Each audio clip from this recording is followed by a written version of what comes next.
જય શ્રી કૃષ્ણ. નમસ્કાર, પ્રણામ, સ્વાગત છે મિત્રો તમારું આપણી સૌની યુટ્યુબ ચેનલમાં.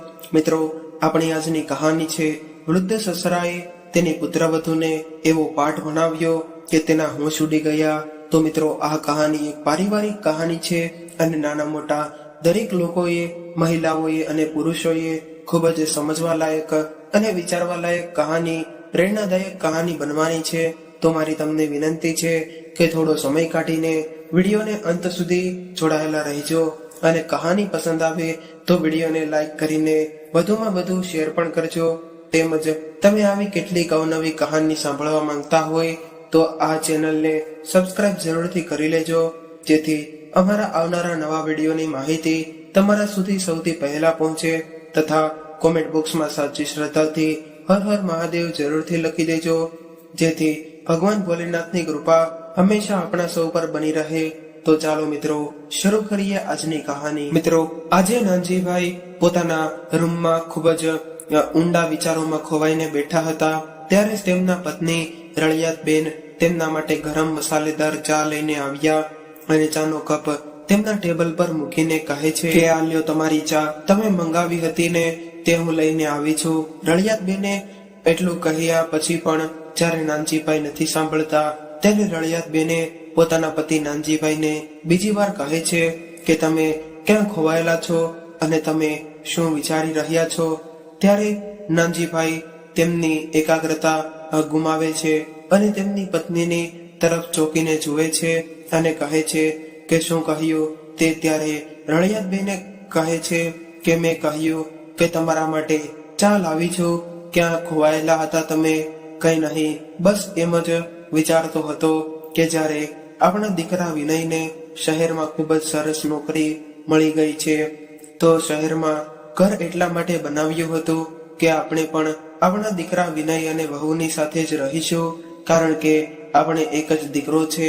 અને શહેરમાં ઘર બનાવ્યાને આજે 5 વર્ષ થઈ ગયા છે અને આપણા દીકરા વિનયના લગ્નને પણ 2 વર્ષ થઈ ગયા છે અને એવો પુત્ર પણ હમણાં 1 વર્ષનો થવા આવ્યો છે. તો પણ આપણે લોકો એમની પાસે એકવાર પણ નથી જઈ શક્યા. ત્યારે રળિયાતબેને કહ્યું, બસ હવે મારું મન પણ નથી લાગી રહ્યું. હવે આપણા ગામડામાં આપણા દીકરા અને પુત્ર વિના હવે આપણે પણ ઘર શહેરમાં લઈને જઈએ અને આપણા બાળકો સાથે રહીશું, કારણ કે હવે આપણી જિંદગી પણ કેટલા દિવસોની જિંદગી વધી છે અને આમ પણ આપણે એકલા રહીને જ દિવસો પસાર કરી રહ્યા છીએ. ત્યારે નાનજીભાઈ નિરાશ થઈને કહે છે કે તને સાચું કહું છું કે વિનયની માં, મન તો મારું પણ નથી લાગતું અહીંયા આપણા બાળકો વગર. હવે તો આપણે આપણા બાળકો પાસે જઈને રહીશું. ત્યારે રળિયાતબેન પણ નિરાશ થઈને કહેવા લાગ્યા કે આપણે શહેરમાં જઈશું તો અહીં આપણી જમીનનું શું થશે? મેં બધી વ્યવસ્થા કરી લીધી છે અને જમીનના ભાગોની પણ આ વાત વેલજી સાથે થઈ ગઈ છે. હું વર્ષે કે 6 મહિને અહીંયા આટો માર્યા કરીશ અને બીજું વેલજી સાથે ફોન પર વાત થતા કરશે. ઘરની સાચવણી પણ વેલજી કરી લેશે. અને નાનજીભાઈ એ બધી ઘરની ગણતરી તેમની પત્નીને સમજાવીને કહ્યું. ત્યારે રળિયાતબેને તેમના પતિની હામાં હા મેળવીને કહ્યું કે ઠીક છે, તમને જેમ સાચું લાગે તેમ કરો, ઠીક છે. હવે તમે આપણી જવાની તૈયારી શરૂ કરો અને 10 દિવસમાં આપણે બધા કામ પતાવીને આપણા દીકરા અને વહુ પાસે જતા રહીશું. નાનજીભાઈએ ખૂબ જ ખુશ થઈને કહ્યું. ત્યારે રળિયાતબેને કહ્યું કે ઠીક છે, માધવી પણ આવવાની છે તો હું તેના ના પાડી દઈશ કે અહીંયા ન આવે. હવે તે શહેરમાં ભાઈના ઘરે જ આવી જાય, કેમ કે અમે પણ ત્યાં જઈએ છીએ. રળિયાતબેને પોતાની દીકરી વિશે વિચારીને કહ્યું કે ઠીક છે, તમે માધવીની સાથે વાત કરી લેજો. એટલે નાનજીભાઈએ કહ્યું ઠીક છે, હું આજે જ તેને ફોન કરી દઉં છું. આવું કહીને રળિયાતબેન તેમના રસોડામાંથી બહાર આવે છે અને તેમનું સામાન તૈયાર કરવામાં લાગી ગયા અને નાનજીભાઈ તેમના બીજા કામ પતાવવામાં લાગી ગયા અને નાનજીભાઈ તેમના બીજા કામ પતાવવામાં લાગી ગયા. હવે 8-10 દિવસમાં તેમના બધા કામ થઈ ગયા અને બંને પતિ પત્ની તેમના દીકરા પાસે જવા માટે સવારે જ તેમની ગાડીમાં શહેર જવા માટે નીકળી પડ્યા. તેમણે તેમના શહેર જવાની ખબર તેમના દીકરા અને વહુને નહોતી જણાવી, કારણ કે તે તેમના દીકરા અને વહુને સરપ્રાઈઝ આપવા માંગતા હતા. એટલે તેઓ તેમને કહ્યા વગર જ ગયા હતા. સવારના સમયે જ્યારે તેઓ ત્યાં પહોંચીને દરવાજો ખટખટાવે છે તો ત્યારે તેમનો દીકરો વિનય બહાર આવે છે અને તેમના મમ્મી પપ્પાને અચાનક આવેલા જોઈને તે આશ્ચર્યચકિત થઈ જાય છે. ત્યારે વિનય તેમના માતા પિતાને આવેલા જોઈને ખૂબ જ ખુશ થઈ જાય છે અને તે તેના માતા પિતાને પ્રણામ કરે છે અને બંનેને અંદર લઈને આવે છે. ત્યારે વિનયની પત્ની પૂનમ હજુ સુધી સૂતી હતી અને વિનય તેના માતા પિતાને રૂમમાં બેસાડીને પોતાની પત્ની પાસે જાય છે અને તેને ઉઠાડે છે અને કહે છે કે પૂનમ, ગામડેથી મારા મમ્મી પપ્પા આવ્યા છે એટલે જલ્દીથી ઉઠી જા. ત્યારે પૂનમને ઊંઘમાં અચાનક જ્યારે તેને ખબર પડી કે તેના સાસુ અને સસરા આવ્યા છે તો તે જલ્દીથી બેઠી થઈ અને ચિંતા કરવા લાગી, કેમ કે તેમણે કપડાં પણ સરખા નહોતા પહેર્યા. એમણે શોર્ટ નાઇટ ડ્રેસ પહેર્યો હતો. એટલે પૂનમ જલ્દીથી ઊભી થઈ અને બાથરૂમ તરફ ગઈ અને જલ્દીથી તેમના કપડાં બદલ્યા અને કપડાં બદલીને તે વિનયના માતા પિતા પાસે આવી ગઈ અને તેમના ચરણ સ્પર્શ કરીને તેમના આશીર્વાદ લીધા. ત્યારે તેમના માતા પિતાએ તે બંનેને આશીર્વાદ આપ્યા અને ખૂબ જ ખુશ થઈને પૂછ્યું કે રુદ્ર ક્યાં છે. ત્યારે પૂનમ તેના સાસુ સસરાને જવાબ આપતા કહ્યું કે તે હજુ સૂતો છે. ત્યારે નાનજીભાઈએ થોડું નિરાશામાં કહ્યું કે હા ઠીક છે, કઈ વાંધો નહીં, તેમને સુવા દો. જ્યારે તે જાગી જાય ત્યારે તેને લઈ આવજો, કેમ કે તે પોતાના પોતરાને મળવા માટે અને તેમને ખોળામાં બેસાડવા માટે ઝંખના કરી રહ્યા હતા. ત્યાર પછી પૂનમ રસોડામાં ગઈ અને નાસ્તો તૈયાર કરવા લાગી. ત્યારે માધવી પણ તેમના બંને બાળકો અને પતિ સાથે પોતાની ગાડીમાં વિનયના ઘરે પહોંચી જાય છે. ત્યારે વિનય તેમની બહેન, જીજાજી અને ભાણિયા ભાણકીને આવેલા જોઈને ખૂબ જ ખુશ થઈ ગયા. પરંતુ તેની પત્ની પૂનમને આ બધાનું અચાનકથી અહીંયા આવવાનું બિલકુલ સારું ન લાગ્યું. તો પણ તે બધા માટે નાસ્તો તૈયાર કરવા લાગી. રવિવારનો દિવસ હતો અને વિનયને પણ તે દિવસે રજા હતી. એટલે વિનય બધાના આવવાની ખૂબ જ ખુશ થાય છે અને તે માતા પિતા સાથે ખૂબ જ વાતો કરે છે. ત્યારે રસોડામાં સાસુ, વહુ અને માધવી નાસ્તો પતાવીને ઘરની સાફ સફાઈ કરવા માટે લાગી ગયા.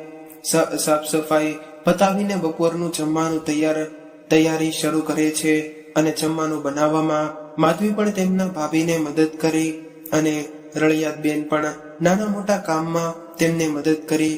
અને હવે બપોરનું જમ્યા પછી પૂનમ અને માધવી બંને મળીને વાસણ સાફ કરી નાખ્યા અને પછી 4 વાગ્યાની ચા સાથે પકોડાનો નાસ્તો કરવા લાગે છે.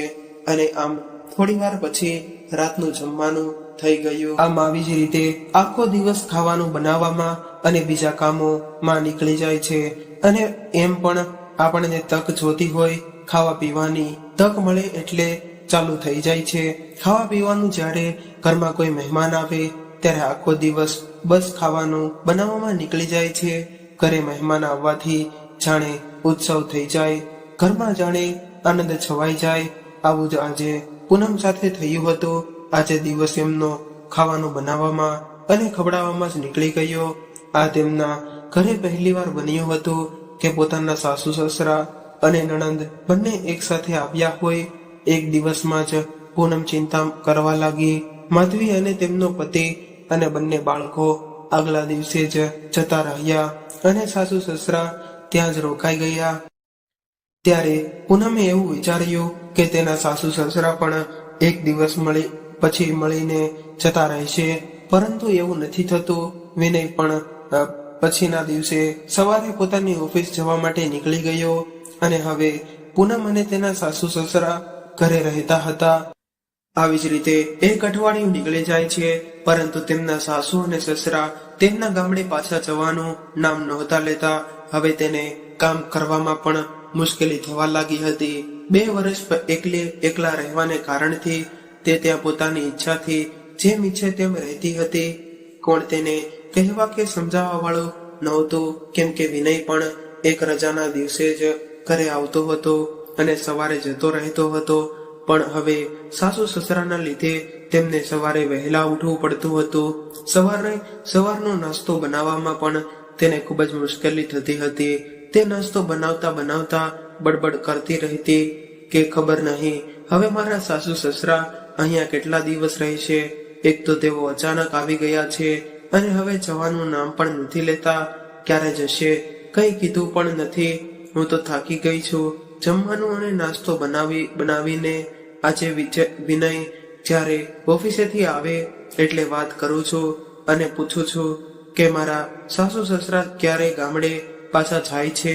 હવે સાંજે જ્યારે વિનય ઓફિસેથી ઘરે આવે છે ત્યારે પૂનમ તેને પૂછે છે કે તમારા માતા પિતા ગામડે પાછા ક્યારે જવાના છે. ત્યારે વિનય કહે છે કે શું થયું, શું વાત છે. ત્યારે પૂનમ નજર ફેરવીને કહે છે હું તો એમ જ પૂછતી હતી. ત્યારે વિનય થોડો ગુસ્સે થઈને કહ્યું કે અહીંયા રહે તો તને મુશ્કેલી શું છે. એમને જ્યારે જવું હશે ત્યારે જતા રહેશે. આ એમનું પોતાનું ઘર છે. ત્યારે પૂનમે કહ્યું કે ઠીક છે. હવે આવી જ રીતે 2 મહિના થઈ જાય છે અને વિનયના માતા પિતા ગામડે પાછા નથી જતા. હવે પૂનમથી જરા પણ સહન નથી થતું. તે કામ કરીને થાકી ગઈ હતી. તે જ્યારે કામ કરતી ત્યારે બડબડ કર્યા કરતી. ત્યારે રળિયાતબેન પણ તેમના કામમાં મદદ કર્યા કરતા. ત્યારે પૂનમ કામ કરતી ત્યારે દાદા દાદી જ તેમના દીકરા રુદ્રને સાચવતા હતા અને રસોડાના ઘણા ખરા કામ રળિયાતબેન કરી નાખતા હતા. વાસણ સાફ કરી દેતા હતા, રસોડાની સાફ સફાઈ કરી દેતા હતા, રસોડાની ગોઠવણી પણ કરતા હતા. અથાણું અને મુરબ્બો પણ બનાવીને મૂકી દીધો હતો અને ઘણા પ્રકારના પાપડ પણ બનાવી દીધા હતા. ઘણું બધું મરચું અને ઘણા ધાણાની સુકવણી કરીને મિક્સરમાં પીસીને મૂકી દીધા હતા. તેના રસોડાને રળિયાતબેને બધી રીતે બદલી દીધું હતું. તેઓ શાકભાજી કાપી દેતા અને પાણી ભરી દેતા. પાણીની બોટલ ભરીને ફ્રીજમાં મૂકી દેતા હતા. મિત્રો એમ જ કહો કે તેમના ઘરનું અડધાથી વધારે કામ રળિયાતબેન કરતા હતા. તો પણ પૂનમને તેના સાસુ સસરાના ત્યાં રહેવાથી મુશ્કેલી હતી, કેમ કે તેમને એકલા રહેવાની આદત પડી ગઈ હતી અને સાસુ સસરાના ત્યાં રહેવાની તેમની સ્વતંત્રતામાં પણ અવરોધ પડતો હતો. જ્યારે રાત્રે વિનય ઓફિસેથી ઘરે આવે છે ત્યારે પૂનમ તેને કહે છે કે વિનય હવે હું આવી રીતે નહીં રહી શકું. કાં તો તું તારા માતા પિતાને ગામડે મોકલી દે અને કાં તો તું મારા પિતાજીના ઘરે જતી રહીશ. અને જો હું મારા પિતાજીના ઘરે જતી રહીશ તો હું તમારા પર ઘરેલું હિસ્સાનો કેસ કરી દઈશ. અને પોતાની પત્ની પૂનમના મોઢેથી આ સાંભળીને વિનયના પગના નીચેથી જમીન સરકી ગઈ. તેને તે વાતનો વિશ્વાસ જ નથી થતો, કારણ કે તેને ક્યારેય પણ એવું નહોતું વિચાર્યું કે પૂનમ આવું પણ વિચારી શકે છે. ત્યારે વિનયે ગુસ્સે થઈને કહ્યું કે પૂનમ તારું મગજ ખરાબ થઈ ગયું છે કે શું? આ તો કેવી વાતો કરી રહી છે. ત્યારે પૂનમ વિનયને ગુસ્સેથી થઈને કહે છે કે તે જે સાંભળ્યું છે તે સાચું જ સાંભળ્યું છે. હું તારા માતા પિતાને વધારે સહન કરી નથી શકતી. હવે મારે એકલા રહેવું છે. મારે તારા માતા પિતા સાથે એક દિવસ પણ નથી રહેવું, કારણ કે મને મારી સ્વતંત્રતા જોઈએ છે. તારા માતા પિતાના આવવાથી હું એક જાતના બંધનમાં બંધાઈ ગઈ છું. હું મારી સ્વતંત્રતાથી કંઈ કરી પણ નથી શકતી. હું આવી બંધનવાળી જિંદગી જીવવા નથી માંગતી. હવે નિર્ણય તારા હાથમાં છે. કાં તો તું તેમને પાછા ગામડે મોકલી દે અને કાં તો હું અહીંયાથી મારા પિતાજીના ઘરે જતી રહું છું. પૂનમ ગુસ્સામાં કહે છે અને પથારી પરથી પોતાનું મોઢું વિનયની તરફથી ફેરવીને સૂઈ જાય છે. ત્યારે પૂનમની આવી વાત સાંભળીને વિનયના મનમાં આશ્ચર્ય થવા લાગ્યો અને તેના મનમાં ખૂબ જ વધારે ચિંતા થવા લાગી. ત્યારે તેને વિશ્વાસ જ નહોતો આવી રહ્યો કે પોતાની પત્ની પૂનમે આવી વાત કહી છે કે તેની આંખમાંથી ઊંઘ જતી રહી હતી. તેણે સૂવા માટે ખૂબ જ કોશિશ કરી, પરંતુ ચિંતાને કારણે તેને ઊંઘ જ ન આવી. તે આખી રાત વિચારતો જ રહી ગયો. સવારે ઉઠીને જ્યારે વિનય તેમના માતા પિતાની સામે જાય છે ત્યારે તેના માતા પિતા બંને તેમની સામે જુએ છે તો તેની આંખો લાલ થઈ ગઈ હતી અને તેના મોઢા પર જોઈને લાગે છે કે તે આખી રાત સૂતો નથી. એટલે તેના માતા પિતા તેને જોઈને પૂછે છે કે બેટા શું થયું, કેમ રાત્રે તને ઊંઘ નથી આવી? ત્યારે વિનયે કહ્યું કે નહીં બાબુજી, એવી કોઈ વાત નથી. એટલે એટલું કહીને તે તૈયાર થઈને પોતાની ઓફિસ જવા માટે રવાના થઈ ગયો. આવી જ રીતે કેટલાય દિવસો નીકળી ગયા. એક દિવસ નાનજીભાઈ તેમના પત્ની રળિયાતબેનને કહ્યું કે હમણાં થોડા દિવસથી આપણો દીકરો ખૂબ જ ચિંતામાં રહે છે અને તે શાંત રહેવા લાગ્યો છે અને કોઈ સાથે જાજી વાત પણ નથી કરતો અને નિરાશ પણ રહેવા લાગ્યો છે. અને સામે આપણી પુત્રવધુ પણ શાંત છે, તે પણ વધારે વાત નથી કરતી અને કામ પતાવીને તરત જ તેના રૂમમાં ચાલી જાય છે. તો એ પતિ પત્નીએ ગુસ્સો આવવા લાગે છે.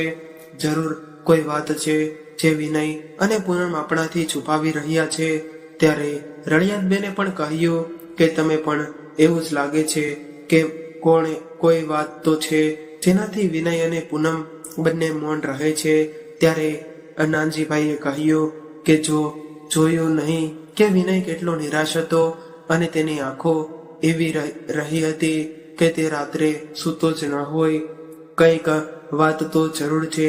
નાનજીભાઈએ ચિંતામાં તેની પત્નીને કહ્યું, અને તમે સાચું કહી રહ્યા છો, મને પણ એવું મહેસૂસ થયું. પછી રળિયાતબેન કંઈક વિચારીને કહ્યું કે મેં વિનયને આના વિશે કેટલી વાર પૂછી લીધું પણ તે કંઈ કહેતો નથી. દર વખતે એ વાતને ટાળી નાખે છે. ત્યારે નાનજીભાઈએ હઠીલા અવાજમાં કહ્યું કે ત્યાં પૂનમ પણ આમ જ ચૂપચાપ છે. કંઈક તો વાત જરૂર છે. તે કંઈ પણ નથી કરતી અને કામ કરીને તરત જ તેના રૂમમાં જતી રહી. ત્યારે રળિયાતબેન પણ ચિંતામાં કહ્યું, તમે ચિંતા ન કરો, હું જલ્દી જ બધું જાણી લઈશ. એટલે નાનજીભાઈ રળિયાતબેનને આશ્વાસન આપીને કહ્યું કે ઠીક છે, જલ્દી ખબર પાડ શું વાત છે. મને તો મનમાં ચિંતા છે કે રળિયાતબેનને ગંભીર થઈને કહે છે, અરે એમાં ગંભીર થવાની શું વાત છે, તને ચિંતા ન કરો, હું બધું જાણી લઈશ. ત્યારે નાનજીભાઈ તેમની પત્નીના હાથમાં હાથ મૂકીને કહ્યું કે ઠીક છે, જેવું તમે કહો એમ, પણ તમે છો તો મારે ચિંતા કરવાની શું જરૂર છે?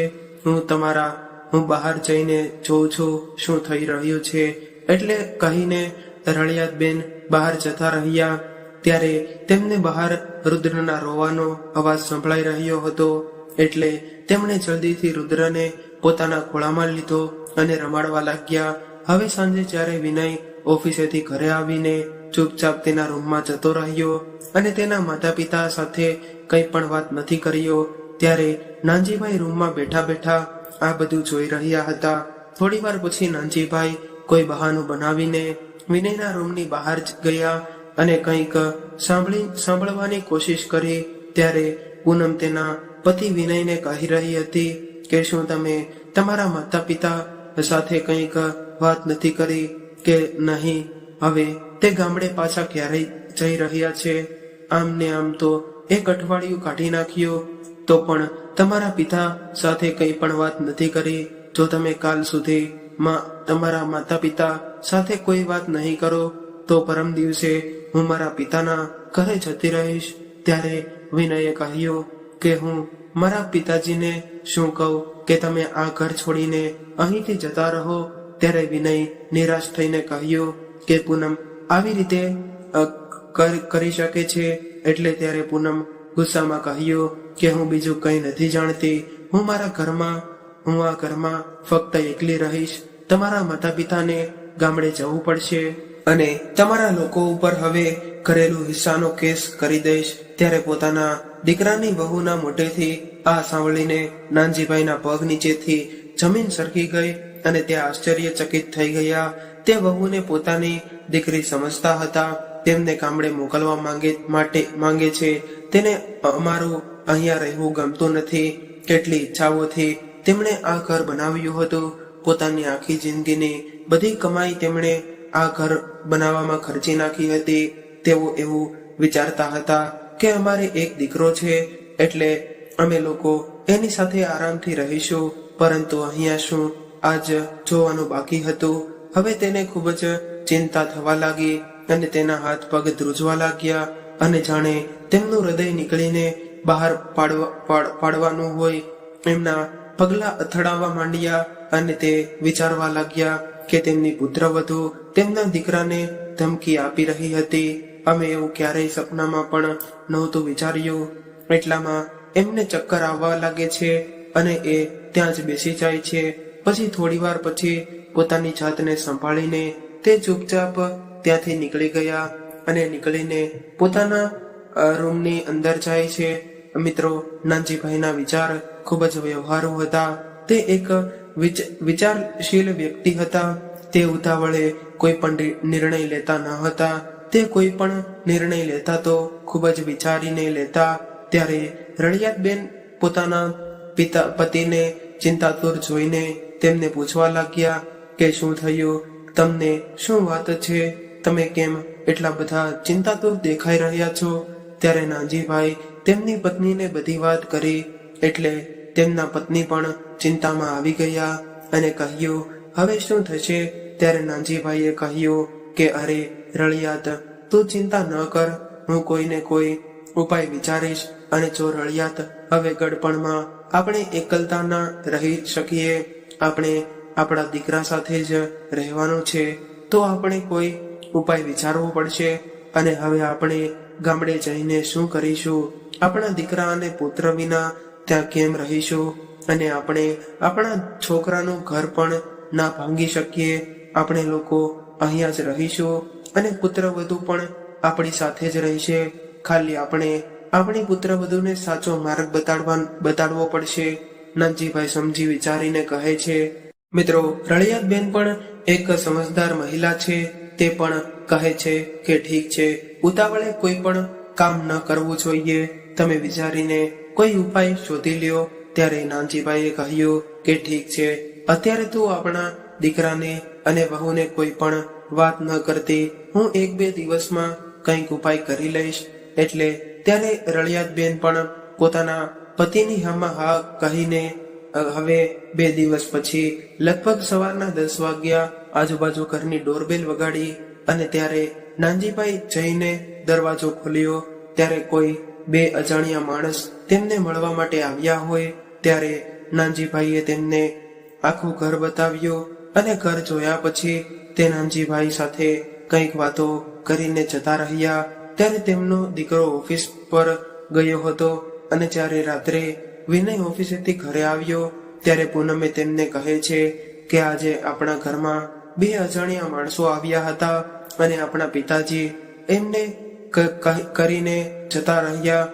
આખું ઘર બતાવ્યું અને તે લોકો તેમની સાથે વાતો કરીને જતા રહ્યા હતા. ત્યારે વિનયે એવું કહ્યું કે તેના પિતાને કોઈ તેમના ઓળખીતા વ્યક્તિ મળવા માટે આવ્યા હશે. હવે આગલા દિવસે રવિવાર હતો એટલે વિનય પણ ઘરે હતો. ત્યારે તેમના પિતા વિનયને કહ્યું કે વિનય, તું જલ્દીથી તૈયાર થઈ જા, મારે તને કંઈ બતાવવા માટે લઈ જવો છે. ત્યારે વિનય તેના પિતાને પૂછે છે કે પિતાજી, તમે શું બતાડવા માટે લઈ જાઓ છો.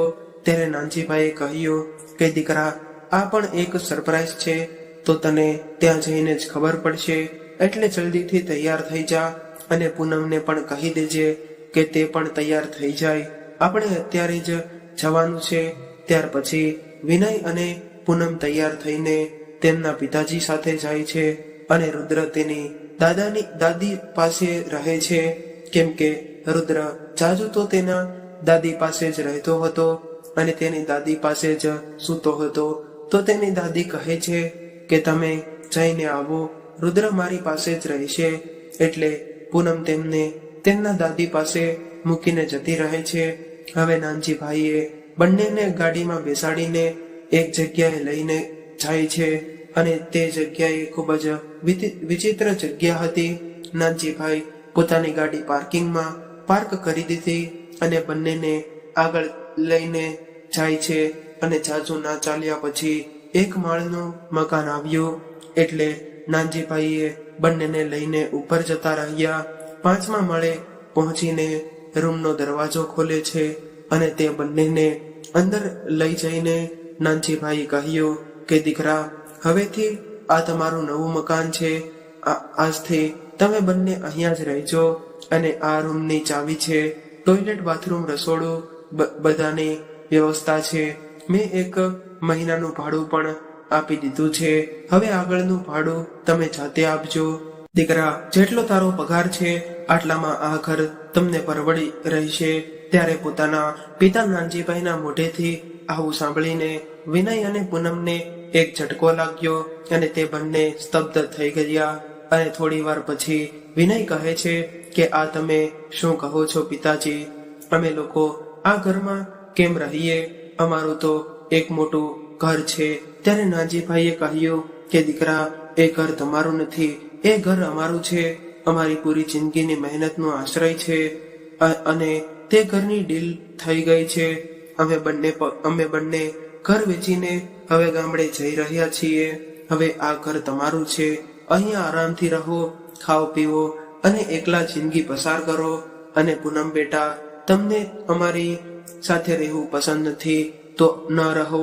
અને આ રહ્યો તમારો પતિ, મેં તો અમારો દીકરો તમને આપી દીધો છે. હવે તમે શાંતિથી અહીંયા જિંદગી પસાર કરો. નાનજીભાઈ એટલું કહીને ત્યાંથી જતા રહ્યા. પછી વિનય પોતાની પત્ની પૂનમને ગુસ્સે થઈને કહ્યું કે આ બધું તારી લીધેથી થયું છે. મારા માતા પિતાએ આપણી વાત કદાચ સાંભળી લીધી છે. હવે રહે અહીં નર્કમાં. ત્યારે પૂનમે કહ્યું કે હા, આપણે અહીં લઈશું આ નર્કમાં, અને બાબા ડોશી સાથે રહેવા કરતા તો આ નર્કમાં રહેવું વધારે સારું છે. ત્યારે પછી પૂનમે કહ્યું કે વિનય, અહીંયા તો ખૂબ જ ગંદુ છે. ત્યારે પૂનમે ટોયલેટ જોઈને ખૂબ જ બૂમ પાડીને કહ્યું કે વિનય, અહીંયા તો ખૂબ જ ગંદુ છે. કઈ નહીં, તું સાફ કરી દે. તું શા માટે છો? વિનયે ચીડાઈને કહ્યું. અને બીજી કોઈ વાત પરથી તે બંને વચ્ચે ઝઘડો થઈ ગયો અને આખો દિવસ ઝઘડામાં જમ્યા વગર જ નીકળી ગયો. અને હવે રાત્રે સમય થયો અને મચ્છર પણ હતા. તેમને ગુંગળામણ પણ અને ગરમી ખૂબ જ હતી. તે કુકરમાં જ રસોઈ બની જાય ત્યારે પૂનમ ધાબા ઉપર જોઈને વિચારે છે કે ક્યાં તે આલિશાન મોટી લોન વાળું ખુલ્લું ઘર અને ક્યાં આ દિવાસળીના ડબ્બા જેવું ઘર. ત્યાં કેવું શાંત અને સુંદર વાતાવરણ અને ક્યાં ગંદુ ભીડ વાળું ઘર. અહીંયા આપણે કેમ રહીશું? અને વિનયની કમાણીથી અડધું બચાવીને હું મારી આખી જિંદગી બચાવીશ તો પણ એક ઘર નહીં બનાવી શકું. અને રુદ્રના ભવિષ્યનું શું થશે? વિનયની કમાણીથી આપણે બસ આવા પીવાનું જ કરી શકીએ છીએ. તો રુદ્રનું ભવિષ્ય તો ખરાબ જ થઈ જશે. ત્યારે જ એક મચ્છર આવીને પૂનમના ગાલ ઉપર બટકું ભરી ગયું. એટલે પૂનમ રડવા લાગે છે, પરંતુ વિનય આરામથી સૂતો રહે છે. ત્યારે પૂનમ વિનયને મારવા લાગે છે અને કહ્યું કે તું મારી જિંદગી ખરાબ કરીને મને અહીં નર્કમાં લાવ્યો છો અને તું આરામથી સૂતો છો.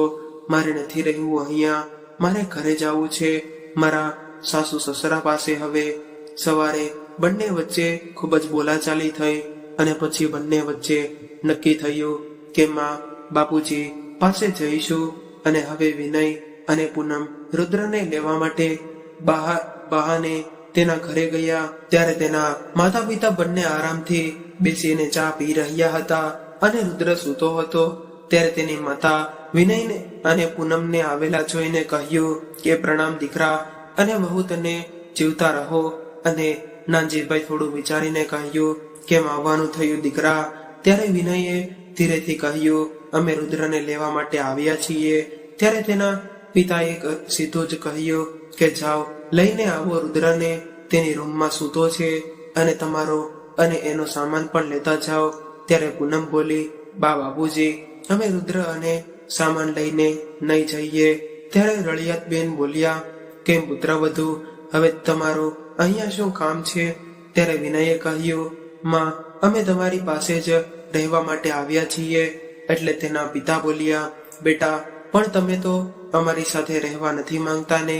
એટલે પૂનમ બોલી, ના પિતાજી, હવે અમે તમારી સાથે જ રહેવા માંગીએ છીએ અને આમાં વિનયનો કોઈ વાંક નથી, બધો વાંક મારો જ છે. મેં જ વિનયને અલગ રહેવા મજબૂર કર્યો હતો. વિનય તો તમને અહીંયાથી ગામડે મોકલવા માટે પણ તૈયાર ન હતા. હું જ વારે વારે તેમને ધમકી આપતી હતી. પિતાજી, હું મારી પુત્રવધુ ના બની શકી, પરંતુ બાએ મારો કેટલો સાથ આપ્યો. એ એટલા કામો કરતા હતા તો પણ મને તમારું અહીં રહેવું એ નહોતું ગમતું. રુદ્રના કેટલા કામો તમે બંનેએ સંભાળી લીધા હતા. હું સાચે જ આંધળી થઈ ગઈ હતી. તેમ મારા દેવી દેવતા સમાન સાસુ સસરાના કામોને પણ ધિક્કારી રહી હતી અને તમારા દીકરા અને પૌત્ર સાથે રહેવાની ઈચ્છાને કચડી નાખી હતી. પિતાજી, હું તમારી માફી માંગુ છું. હું મારા આ નીચા કામથી ખૂબ જ શરમ અનુભવું છું. પિતાજી, મને તમારી દીકરી સમજીને માફ કરી દો. ત્યારે વિનયના બા બાપુજીના ચરણ પકડીને પૂનમ બોલતી રહી. એટલે ત્યારે નાનજીભાઈએ અને રળિયાતબેને પૂનમને ઊભી કરીને ગળે લગાડી લીધી અને કહ્યું, પૂનમ, તું અમારી પુત્રવધુ નહીં પણ અમારી દીકરી જ છો અને આ બધું એટલા માટે કર્યું હતું કે તને તારી ભૂલની કદર થાય. હવે તને તારી કરેલી ભૂલની કદર થઈ ગઈ છે, એ જ મોટી વાત છે અને તને માફ કરી અને આપણે બધા એક સાથે અહીં રહીશું. એટલે અમારે આ નાટક કરવું પડ્યું. ત્યારે નાનજીભાઈએ મજાકમાં કહ્યું, પણ આ મચ્છર સાથે રાત્રે મજા તો આવી હશે ને? તો આ સાંભળીને બધા હસવા લાગ્યા અને આવી જ રીતે નાનજીભાઈ અને રળિયાતબેનનો પરિવાર એક થઈ ગયો. તો મિત્રો, આ કહાની તમને કેવી લાગી કોમેન્ટ કરીને જરૂરથી જણાવજો અને કહાની પસંદ આવી હોય તો વિડીયોને લાઈક કરી વધુમાં વધુ શેર પણ કરજો. તેમજ તમે આવી કેટલી અવનવી કહાની સાંભળવા માંગતા હોય તો આ ચેનલને સબસ્ક્રાઇબ પણ કરી લેજો અને બેલ આઇકનને ઓલ પણ સેટ કરી દેજો, જેથી અમારા આવનારા નવા વિડીયોની અપડેટ તમને સૌથી પહેલા મળતી રહે. તો ચાલો મિત્રો, હવે ફરી મળીશું એક નવી કહાની સાથે.